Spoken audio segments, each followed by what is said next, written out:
Mapping এর মাধ্যমে ঠিক করতে হবে। ওকে, তাহলে আমি যখন এক্সামিনেশন করব, এক্সামিনেশন দুটো পার্ট আলাদা করে রাখবো, একটা লিম্ফ নোড আর একটা হচ্ছে জেভিপি। এই দুটো পরে দেখার চেষ্টা করবো। ওকে, আমি দুটো নিয়ে আমি একটু আলোচনা করবো। তাহলে যখন আমি এর বাইরে বাকি সমস্ত জিনিস কিন্তু তুমি ইজিলি দেখে ফেলতে পারো, এই শোয়ান অবস্থার মধ্যে সবকিছু দেখে ফেলতে পারো। কি কি দেখে ফেলতে পারো?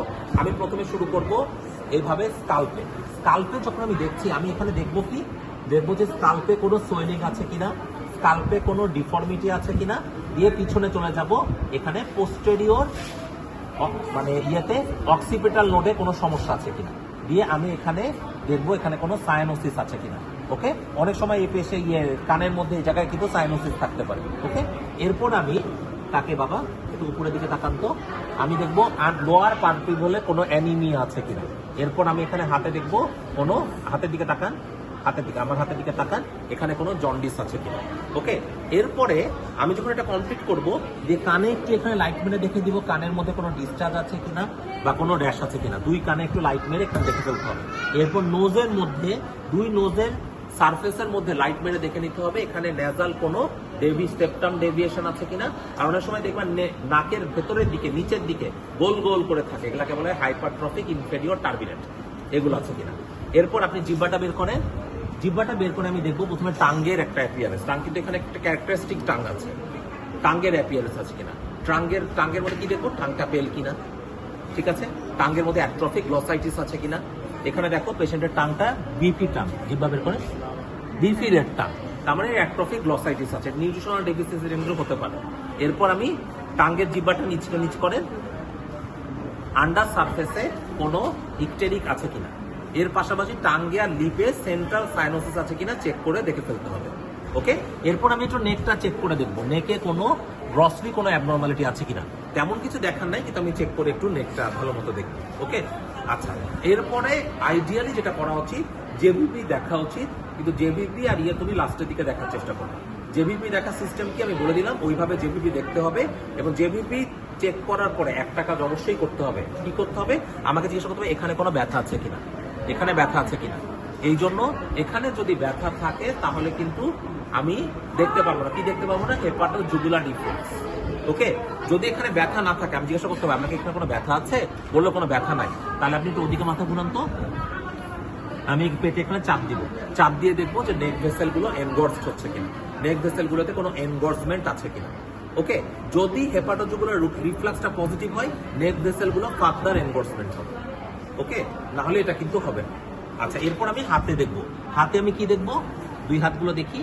আমি হাতে ইন জেনারেল এখানে কোনো ক্লাবিং আছে কিনা দেখবো, এখানে কোনো স্পুনের মতো নেল আছে কিনা, লিউকোনাইকি আছে কিনা দেখবো, নেলগুলো হোয়াইট হয়ে যাচ্ছে কিনা, কোনো স্পুনের মতো আছে কিনা, কোইলোনাইকিয়া দেখবো, এগুলা হোয়াইট হয়ে যাচ্ছে কিনা দেখবো, এটা হচ্ছে লিউকোনাইকিয়া।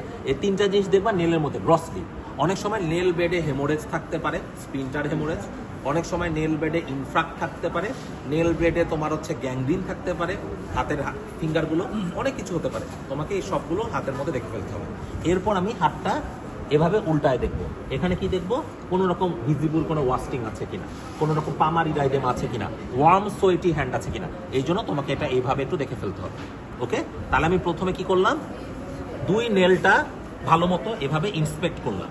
ইন্সপেকশনের মাধ্যমে আমরা ক্লাবিং আছে কিনা দেখলাম, কোইলোনাইকি আছে কিনা দেখলাম, লিকোনাইকি আছে কিনা দেখলাম, এই জায়গায় কোনো ওয়াস্টিং আছে কিনা দেখলাম।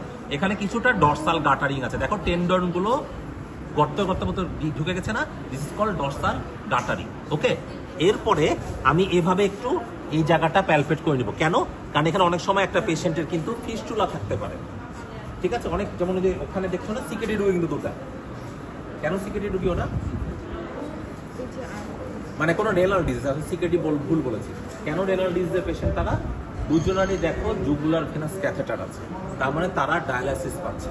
ইট কুড বি একেআই যেখানে ডায়ালাইসিসের ইন্ডিকেশন আছে, ইট কুড বি সিকেডি যেখানে ডায়ালাইসিসের ইন্ডিকেশন আছে। আমার কথা বুঝে গেল? অনেক পেশেন্ট দেখবা যার এখানে ফিস্টুলা আছে এই এর মধ্যে, তার একটা পার্মানেন্ট সোর্স অফ, মানে তার মানে most likely CKD case, permanent তার ডায়ালাইসিস দরকার, তখনই ফিস্টুলা করে দেয়। কারণ এটা একেআই হলে অল্প সময়ের জন্য, ইভেন সিকেডির প্রথম দিকেও কিন্তু মানে টেম্পোরারি ডায়ালাইসিসের সোর্স হিসেবে এই ক্যাথেটারটা পারফেক্ট। আমার কথাটা বোঝা গেল? আচ্ছা, এরপর আমি কি করব, ধরো ক্লাবিং দেখলাম, ক্লাবিং এর পাশাপাশি তোমাদের একটা কাজ করতে হবে, দুই হাতটা এরকম করতে হবে, ফর এনি শ্যাম্বত উইন্ডো টেস্ট। বাবা এরকম করেন তো, আমি যদি দেখি উইন্ডো প্রেজেন্ট, তার মানে ক্লাবিং না হওয়ার চান্স বেশি, হতে পারে এরপরও, কিন্তু না হওয়ার চান্সও আছে। দুই হাতটা এই জন্য আমাকে এইভাবে রাখতে হবে। ওকে, শ্যামব্রথ জাস্ট লাইক দিস। দেখো আমার কিন্তু উইন্ডো আছে, শ্যামব্রথ উইন্ডো টেস্ট। পাশাপাশি তোমায় কি করতে হবে, যদি ক্লাবিং এর মতো মনে হয় এইভাবে ধরে ফ্লাকচুয়েশন করতে হবে, একটা জায়গায় চাপ দিয়ে এটা পালপেশন, এখানে চাপ দিয়ে এটা পালপেশন। তাহলে হাতের মধ্যে দেখার জিনিস কিন্তু অনেক, ইন কোথায়, ডরসাল সারফেসে আর পামার সারফেসে, এমন তো অনেকগুলো কাজ এখানে করতে হবে। পাশাপাশি বিসিজি মার্ক দেখতে পারো, কিন্তু বাচ্চাদের জন্য এটা বেশি ইম্পর্টেন্ট, অ্যাডাল্টের ক্ষেত্রে এটা বিসিজি মার্ক হচ্ছে অত ইম্পর্টেন্ট না। ওকে, এটা দেখে যাওয়ার পরে তোমাকে কি করতে হবে, বাবা একটু আপনি একটু উঠেন, আপনি উঠেন। আমি কি করব, হাতের পরে কোথায় যাব, হ্যাঁ আমি কি করব এরপরে তাহলে দেখো আমি প্রথমে মুখ আর গলা দেখলাম, এরপর দেখলাম হচ্ছে হাত, এরপর হচ্ছে আমি দেখবো চেস্টে গ্রসলি কোনো অ্যাবনর্মালিটি আছে কিনা, ইনক্লুডিং পেশেন্ট তো এক্সপোজড আছে।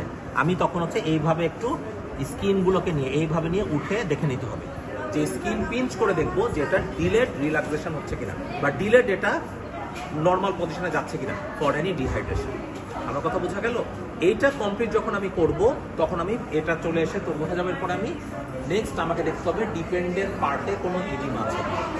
ওকে, আমি আসছি। এরপরে আমি কি করব, এরপরে আমাকে দেখতে হবে দুটো জিনিস। আচ্ছা, একটা কথা বলতে চাচ্ছি, সেটা হচ্ছে যখন আমি হাতে এক্সামিনেশন শুরু করব, তখনই আমার একটা বগলে দিয়ে দিতে হবে। কি দিতে হবে, থার্মোমিটার দিতে হবে। থার্মোমিটারে 2 মিনিট কমপ্লিট করে যখন এক্সামিনেশন শেষ হবে, আমি থার্মোমিটারটা করে ফেলবো, বা যখন এক্সামিনেশন শুরু করব তখনই বগলে একটা থার্মোমিটার দিয়ে দিতে হবে, যাতে আমার 2 মিনিটের টাইমটা কমপ্লিট হয়ে যায়। ওকে, এরপরে তোমার দুটা কাজ আমি একটু আলাদা করে বলতে চাচ্ছি। দুইভাবে তুমি টেন্ডারনেস দেখতে পারো। আইডিয়ালি সবচাইতে কমন যে সাইজ সেটা হচ্ছে স্টার্নামে তুমি দুইভাবে দেখতে পারো টেন্ডারনেস। এক্সপোজড অবস্থায় তুমি একটা এইভাবে চাপ দিয়ে দেখতে পারো, অথবা এইভাবে চাপ দিয়ে দেখতে পারো। ঠিক আছে, এইভাবে চাপ দিয়ে দেখতে পারো, বা এইভাবে চাপ দিয়ে দেখতে পারো। এবং এখানে তোমার নজর থাকবে ওটার দিকে না, পেশেন্টের চোখের দিকে। আমি দেখবো অনেক সময় পেশেন্ট তো মুখে বলবে না, কিন্তু পেশেন্ট হচ্ছে অনেক সময় ফেসিয়াল এক্সপ্রেশন দেখে আমি বুঝতে পারি যে patient is having some degree of tenderness. এটা কমপ্লিট করার পরে তোমাকে চলে যেতে হবে ব্যাকে কোনো প্রবলেম আছে কিনা, ডিফর্মিটি আছে কিনা, এবং ব্যাকে কোনো স্যাক্রাল ইডিমা আছে কিনা। ইডিমা শোয়ানো অবস্থায় সবচাইতে কমনলি পাওয়া যায় ব্যাকে। ওকে, এটা হচ্ছে ব্যাকের এক্সামিনেশন। কিন্তু আমি একটা কথা বলি, তুমি এরপরে ব্যাক থেকে আবার একটা ঘোরাফেরা করাটা প্রবলেম না, এই জন্য তুমি আগে পা কমপ্লিট করবো। পা কমপ্লিট করে ব্যাক দেখতে হবে। পা কিভাবে কমপ্লিট করবো, আমি প্রথমে পায়ে চলে আসবো, পায়ে ইন জেনারেল কোনো অ্যাবনর্মালিটি আছে কিনা, এবং এখানেও নেলে কোনো ক্লাবিং বা সাইনোসিস আছে কিনা। যেমন হাতে ক্লাবিং সাইনোসিস চেক করছি, পায়েও ক্লাবিং সাইনোসিস চেক করতে হবে। ওকে, এরপরে আমাকে একটু এভাবে সরে আমার এই যে মিডিয়াল ম্যালিওলাসের 2.5 সেন্টিমিটার উপরে চাপ করে দেখো, চাপ দেওয়া অবস্থায় পেশেন্টের চোখের দিকে তাকায় রাখতে হবে।